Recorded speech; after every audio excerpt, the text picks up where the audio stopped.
Bonjour Jean-François Timsit, bienvenue sur ce webinaire SRLF sur le Covid-19. Je vais vous montrer en une petite dizaine de minutes quelques points épidémiologiques, cliniques et thérapeutiques qui peuvent aider au quotidien. Et puis je laisserai la parole on va discuter ensuite, et puis je laisserai la parole à Ferhat Mediani, puis on pourra discuter pas mal de temps à la fin. Donc voilà quelques points très rapides concernant le Covid-19 à l'heure actuelle, où vous en entendez beaucoup parler, donc on va peut-être pas forcément faire de l'épidémiologie très détaillée, parce que les journalistes en font toute la journée. Ce qu'on peut dire sur l'épidémie chinoise, c'est que manifestement, c'est une maladie qui est extrêmement différente en fonction de l'âge. Et vous voyez que les taux de mortalité tels qu'ils étaient mis sur l'épidémie de Wuhan, avec 44 000 cas, et tels qu'ils sont mis maintenant à droite, avec l'ensemble de l'épidémie chinoise, montrent une augmentation de la mortalité liée à l'âge qui est absolument considérable. Autant c'est une maladie extrêmement bénigne jusqu'à 30, 40 ans, autant à partir de 50, voire 60, 70, on a des taux de décès qui sont relativement élevés, aux alentours de 30%. Et donc un certain nombre de formes graves qui sont problématiques. Grosso modo, pour ce qui est des formes symptomatiques, on a 4 cas sur 5 qui vont être peu sévères, avec essentiellement un rhume, voire des signes respiratoires, mais relativement discrets, une toux relativement incoercible. Des formes sévères avec environ 20% des cas, 15% vont rester en salle avec un petit peu d'oxygène, 5% vont avoir besoin de soins intensifs, et on arrive à des chiffres globaux de mortalité qui sont aux alentours de 2-2,5% en globalité. Mais vous voyez que les populations âgées, ce qui probablement explique l'épidémie italienne, sont particulièrement à risque de décéder. Le R0 est très discuté dans la littérature. Manifestement, il est en moyenne aux alentours de 2,7. Le R0, ça veut dire le nombre de cas qui sont transmis par un malade à d'autres personnes. Pour bien entendu d'autres maladies infectieuses, il peut être beaucoup plus important. Celui-là, il est 2 fois plus élevé que celui de la grippe, environ 3 fois plus élevé que celui de la grippe environ.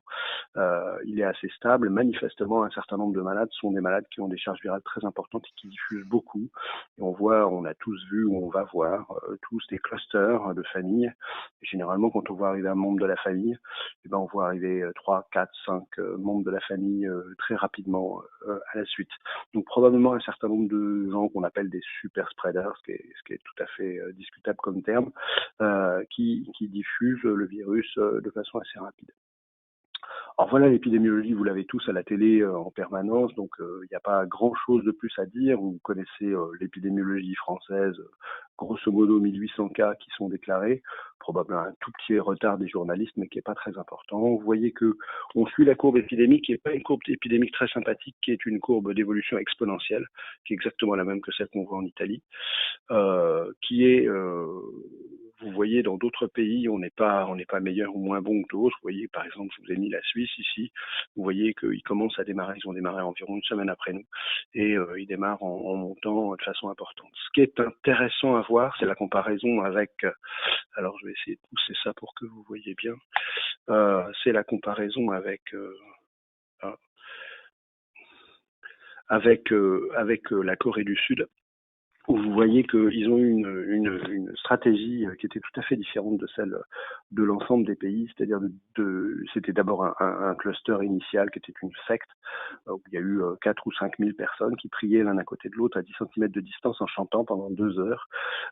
Et donc vous imaginez le nombre de contaminés, et ils ont en fait testé l'ensemble du cluster, suivi l'ensemble du cluster de façon très très politique pour essayer de voir un petit peu où ils en étaient. Et donc ils ont eu une épidémiologie assez particulière, avec une augmentation du nombre de cas, certes, mais une mortalité qui était relativement faible, probablement liée au fait que les malades étaient tous testés et que les malades symptomatiques ou asymptomatiques étaient tous testés avec des symptômes très très faibles. Je vous ai mis la figure en bas à droite pour vous dire que la population, mon fils était en Corée du Sud il y a encore une semaine, je l'ai fait rapatrier, je ne sais pas si c'était une bonne idée. Tout le monde est extrêmement vigilant et relativement paranoïaque autour du virus, et donc la population se balade en masque en permanence. C'est pas du tout ce qui se voit dans les pays latins à l'heure actuelle, et probablement ça contribue au fait qu'ils aient stabilisé la courbe épidémiologique avec une pente qui est beaucoup moins forte à l'heure actuelle. Alors je ne sais pas dans quel sens elle va aller, mais elle a l'air de s'aplatir très fort et assez vite finalement, puisqu'ils ont grosso modo commencé à entendre parler de ça 3 semaines avant nous, à peu près.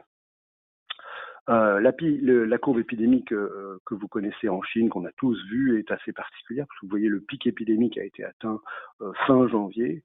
Alors ils ont arrêté de prélever les malades, donc ils ont fait un diagnostic sur des signes radiologiques et des signes respiratoires.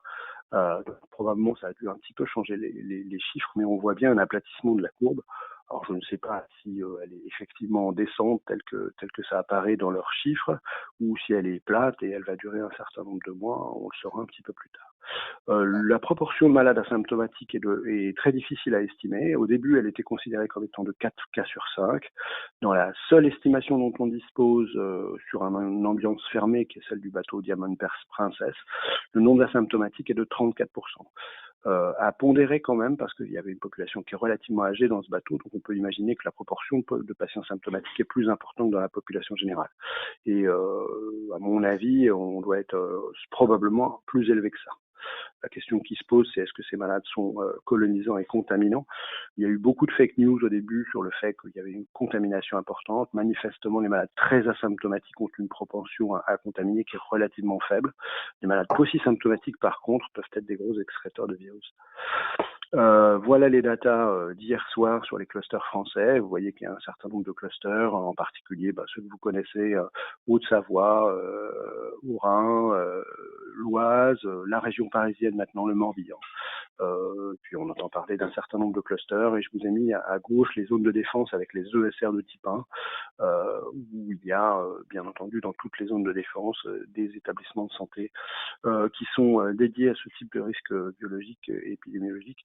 Il y a un certain nombre d'établissements, en l'occurrence deux à Claude Bernard, à la Salpêtrière pour les adultes, un à Necker et un aux Armées à Bégin, à Paris, et puis Lille, Strasbourg, Lyon, Marseille, Bordeaux, Rennes et Rouen pour le reste de la France. Voilà la carte d'hier soir mondiale. Bon, ça monte à toute vitesse, vous l'avez tous vu, cette carte va aller assez vite. Juste pour vous dire qu'on est tous en train d'avoir une augmentation considérable de cas sur les pays d'Europe et d'Europe de l'Ouest, avec à peu près les mêmes courbes dans chaque cas. Les US sont un tout petit peu en retard sur nous, mais sont en train de commencer à monter assez vite, avec une population relativement âgée, et là aussi des taux de mortalité qui sont relativement élevés. Est-ce qu'il y a une saisonnalité? Est-ce qu'on peut imaginer que ça va diminuer et que les choses vont se calmer avec l'arrivée du printemps ou de l'été? C'est pas du tout sûr. Quand on regarde le MERS Corona, par exemple, manifestement, après avoir eu une épidémiologie qui était complètement plate, sans saisonnalité, le virus a évolué vers une saisonnalité vers l'été, et il y a plutôt plus de cas si c'est l'été, s'il y a du soleil et s'il y a de l'humidité. Donc à voir dans l'avenir, mais on peut pas dire on va sortir, on va voir les beaux jours, c'est comme une grippe, ça va s'arrêter, ça on n'en sait rien du tout. Voilà ce qu'on imagine d'une courbe épidémiologique. Alors au début, on essaye de freiner l'entrée du virus dans un territoire. On a tous vu les gouvernements faire ça l'un après l'autre. Ensuite, on essaye de freiner la propagation. Et ensuite, on est en pleine période épidémique. À mon avis, on est entre la phase 2 et la phase 3. Donc, on démarre à peine la phase 3.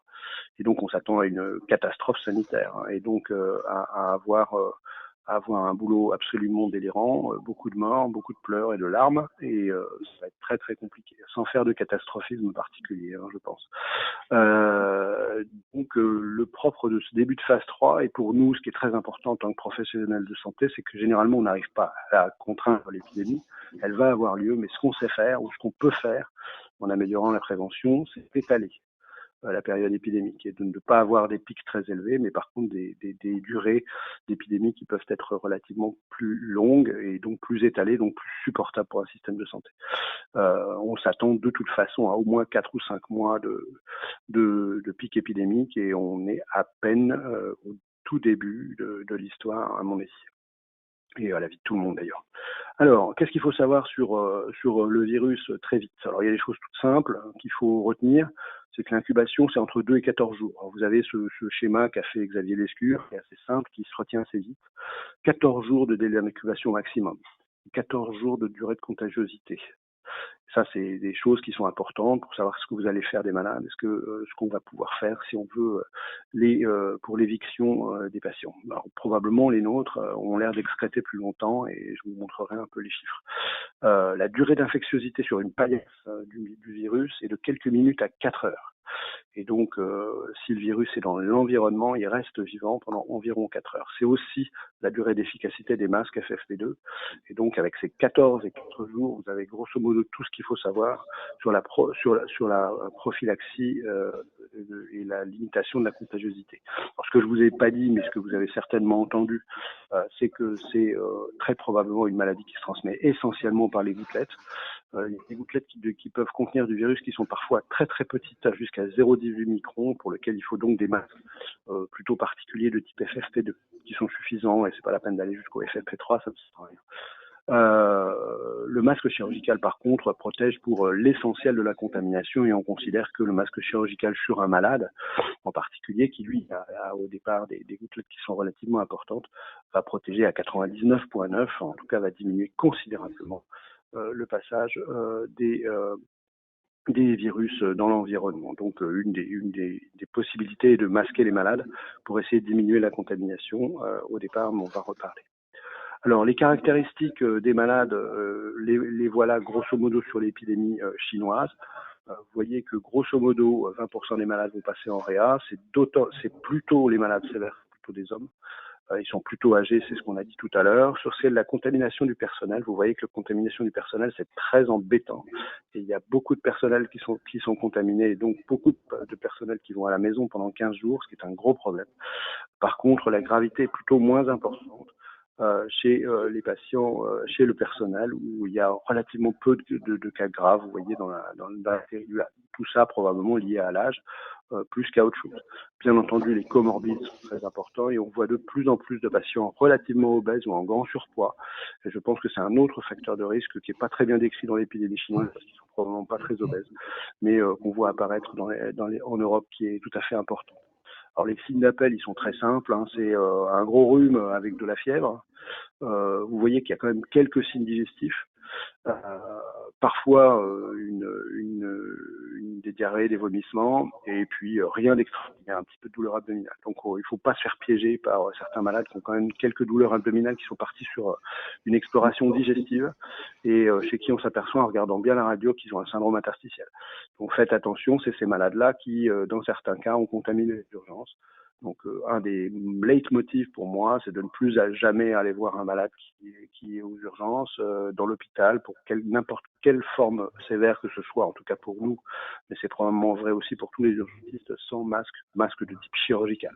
Déjà au moins, on se protège à plus de 99%, c'est déjà pas mal. Je vais commencer moi par des petites questions. Est-ce que vous avez observé des co-infections virales? C'est-à-dire qu'est-ce que si on a diagnostiqué une grippe chez un patient, on peut être certain que le patient n'a pas de coronavirus? Ou est-ce qu'il reste encore un point d'interrogation et il faut éliminer avec le prélèvement la PCR? Oui, c'est une question qui est importante. Au début, on croyait que l'un empêchait l'autre. En fait, dans le cluster rhône-alpin, il y a eu beaucoup de malades avec H1N1 et coronavirus. Nous, on a eu 2 malades au moins avec Mycoplasma pneumoniae. On a très souvent une co-infection, donc vous ne pouvez pas du tout éliminer le diagnostic avec un diagnostic d'infection virale surajouté. Par rapport à une grippe grave, j'ai plutôt l'impression que les surinfections bactériennes initiales sont moins fréquentes. Nous, sur nos 20 malades maintenant, On a eu 2 cas immédiats, un hémophilus et un staph doré de contamination initiale, mais relativement modeste. Donc généralement on démarre comme une pneumonie communautaire habituelle de type Claforan-Rova, avec un film-arrêt, et les cultures sont généralement négatives. Alors, on a eu assez peu de malades avec des co-infections par rapport aux grippes graves où on a quand même plus que 50% de malades qui sont co-infectés initialement. Donc pour bactéries en tout cas, les co-infections bactériennes ne sont pas très fréquentes. Encore une fois, méfiez-vous de Aspergillus fumigatus. Le premier malade a eu Aspergillus à 4 jours, hein, donc et d'autres germes nosocomiaux qui sont arrivés ensuite, qui venaient, enfin nosocomiaux ou communautaires d'ailleurs, qui ont posé un certain nombre de problèmes. Donc un des faits importants, c'est de bien garder en tête que si le malade a une montée de noradrénaline au-delà de ce qu'on voit dans la sédation profonde, ils sont très souvent surinfectés et ça survient au bout de quelques jours, hein, ça va assez vite. Okay. Voilà pour la réponse. Merci. On a une première question d'un participant qui vous demande quelles sont les précautions pour les soignants en dehors des chambres des patients. En particulier, est-ce qu'ils portent un masque en permanence dans le service? Alors chez nous, c'est le cas. Ils sont tous en masque chirurgical, en sachant que comme ils portent un FFP2 dans les chambres, ils ne changent pas quand ils sortent. Donc on se balade assez souvent dans les nuitées, ceux qui sont en charge des patients en masque FFP2. Et puis on a invité tous les personnels qui viennent et les techniciens qui peuvent venir dans le service à mettre un masque chirurgical. Alors pour donner quelques éléments supplémentaires, effectivement, nous, on met des masques chirurgicaux pour aller voir l'ensemble des malades. On commence à mettre des masques chirurgicaux pour faire le staff, de façon à essayer de limiter la contamination croisée entre soignants. Et bien entendu des masques chirurgicaux pour aller voir l'ensemble des malades dans l'hôpital, dans les couloirs, masques chirurgicaux. Pour ce qui est des masques FFP2, il faut savoir qu'effectivement, bon, d'une part, ça coûte très cher et en pratique, c'est très compliqué de les changer toutes les 5 minutes. Mais il faut savoir que c'est des vrais filtres à particules et que très probablement, on le sait d'ailleurs, hein, pour les particules virales, il y a dans le filtre qui va se former au fur et à mesure une quantité de virus qui est loin d'être négligeable.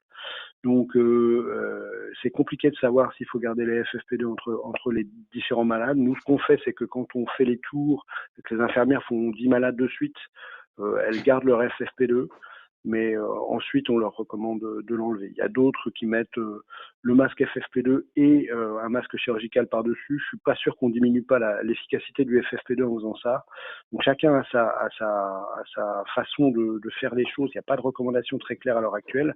Le problème, c'est que on va faire face très probablement. Vous savez que les stocks de masques sont maintenant régulés par le gouvernement, hein, donc plus ils ont pris la main sur l'ensemble des stocks de masques et l'ensemble de la production des masques en France.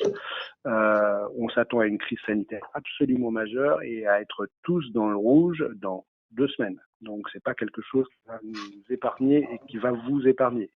C'est très probablement, moi je discutais avec les Italiens hier, et en fait, au fur et à mesure des jours, vous n'arrivez plus à vous dire « Ah, ce malade-là a un coronavirus », vous allez arriver à vous dire « Ah, ce malade-là ne l'a pas ». Donc en fait, c'est tout l'hôpital qui est coronavirus plus, c'est pas un malade. Donc les stratégies de fonctionnement du service doivent changer, les stratégies de géographie et de positionnement des malades doivent changer. À mon avis, il est assez logique de faire des unités géographiques coronavirus et des unités non coronavirus et de faire bouger les docteurs plutôt que de garder des morceaux de coronavirus dans chaque service.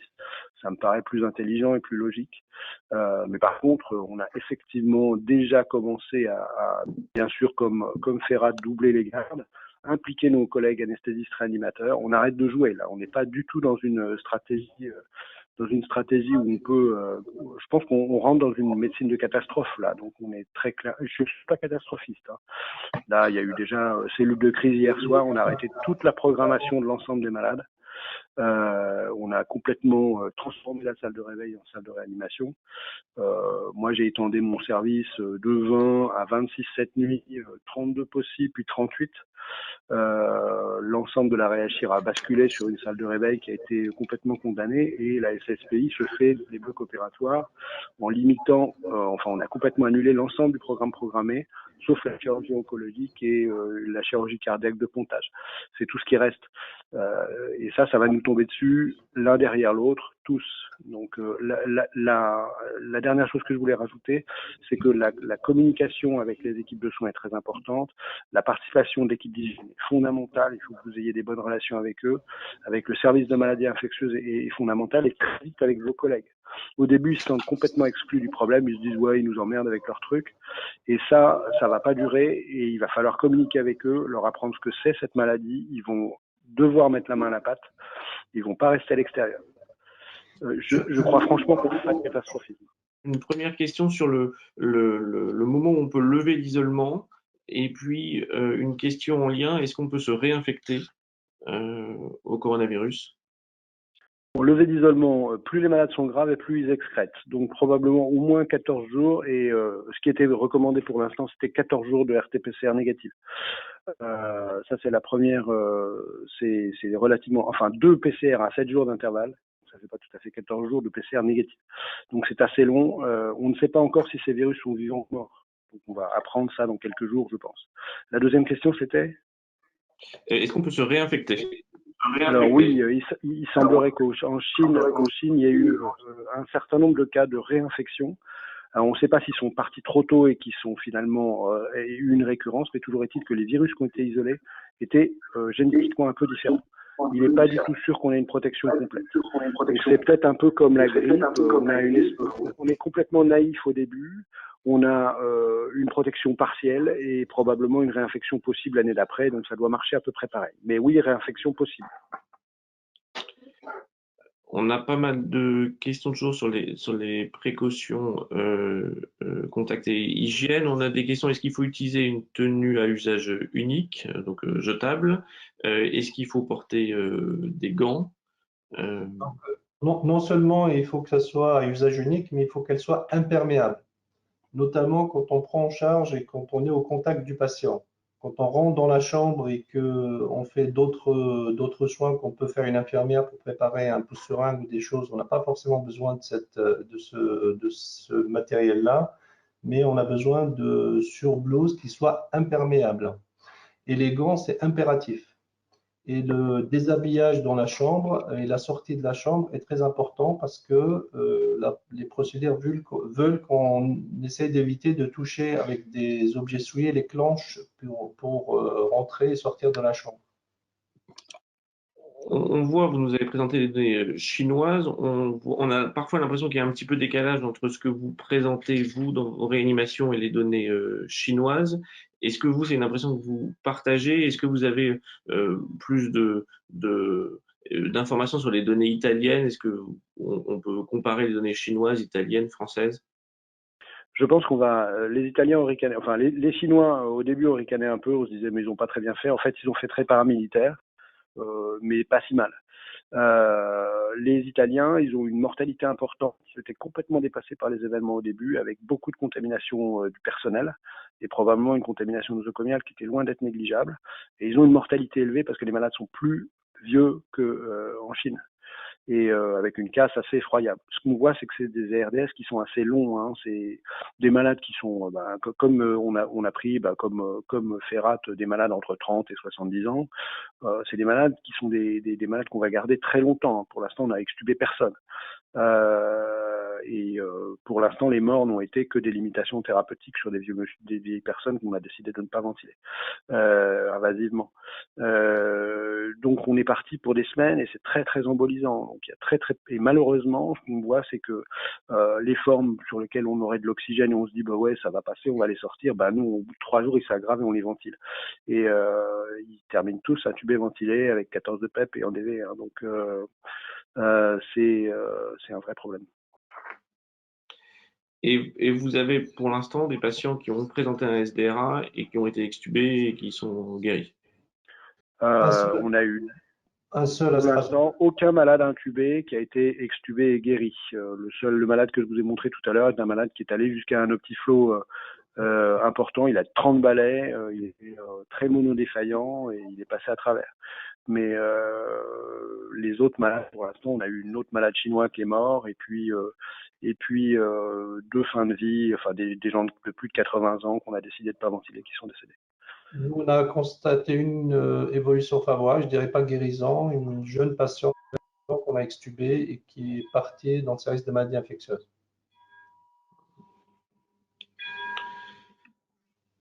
Encore une fois, pour aucun des malades, on a envie d'arrêter. C'est comme des grippes graves qu'on sort. Je pense qu'il faut juste de la patience.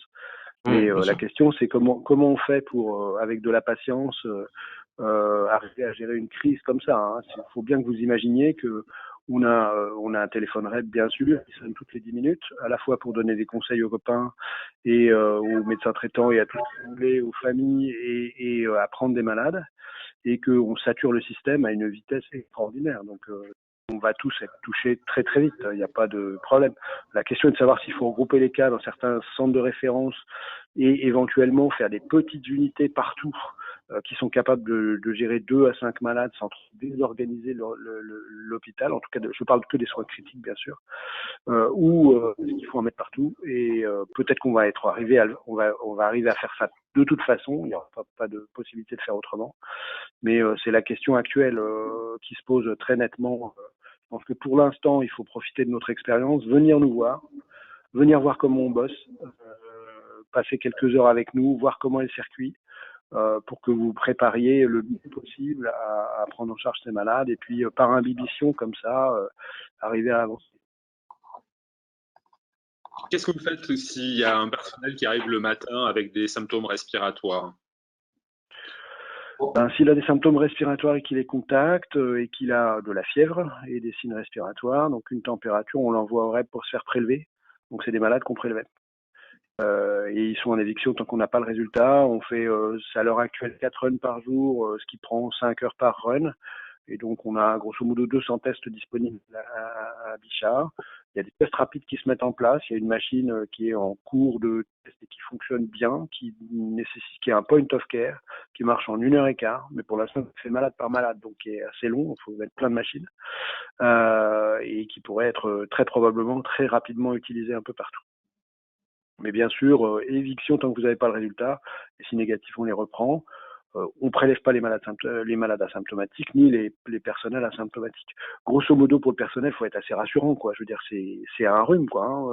Honnêtement, ils sont pas bien malades quand ils ont 30 ans. Donc, c'est pas du tout un souci. C'est juste qu'on veut pas contaminer tout le monde. Il y a plein de contaminations nosocomiales dans tous les hôpitaux, tous les malades qu'on prend qui sont en salle alors qu'ils n'avaient pas été dépistés. Vous regardez le voisin de chambre, il est sûr qu'il est Corona plus. Quand vous allez voir un malade sans masque, vous allez dépister le personnel, vous avez une chance sur 3 ou 4 d'avoir un personnel qui a été plombé aussi. Donc c'est quelque chose d'assez contagieux quand même, mais pas forcément sévère. Quand un personnel est positif et symptomatique, à Strasbourg, il rentre et il ne revient pas pendant 14 jours. Ok. Très bien, peut-être juste une dernière question avant de conclure. On entend pas mal dans la presse, notamment la presse généraliste, de la part de médecins, souvent d'infectiologues, que c'est une maladie bénigne. Comment on peut réagir à ça et comment on peut expliquer ce genre de... Alors évidemment, il y a la question de la prévalence des maladies, des infections graves, mais en vous écoutant, on a du mal à dire que c'est une maladie bénigne.